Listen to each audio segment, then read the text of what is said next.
Po, nandito po tayo sa Jisan City. Ayan.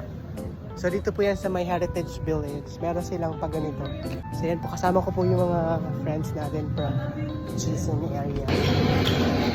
Hindi ko alam ano meron dito pero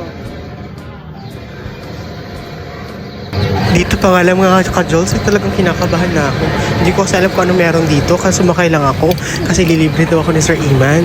Siyempre, adventurous ta. Panindigan natin dapat. Kinakabahan na ako.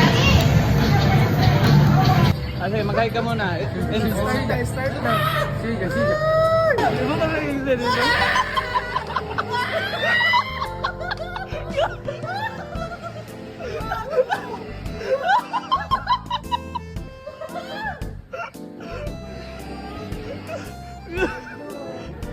Oy, may isang oras pa. Welcome to Albania. Gulit. Mga ano niya, no? Mga fans.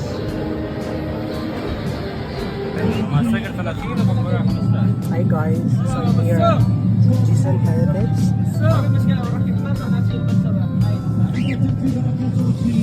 Hello mga press. And meron nga rin ditong parang mini zoo. Pero mga ibon lang yung mga nandito. Hindi na kami pumasok. Kaya hanggang labas lang. Kaya sila lang yung nabidyohan namin. Pero dito pa lang sa labas ay talagang may enjoy mo na. Tsaka marami mga food stall dito. At marami kayong pagpipilian na pwede makain. At talagang makakapag-relax kayo dito kasi nga tahimik, wala masyadong tao. Kasi kailangan talagang dayuhin ninyo. Medyo nasa loob-looban kasi ito ng banda. Pero talaga nakakayo dito sa Saudi Arabia, napaka-effort nila when it comes in building like this. Effort kung effort. Kaya sa mga kababayan natin na malapit lang dito, talagang huwag niyo palalampasin to. Sarap yan. Ay, oo, yung parang ano. Mas masarap yung tama.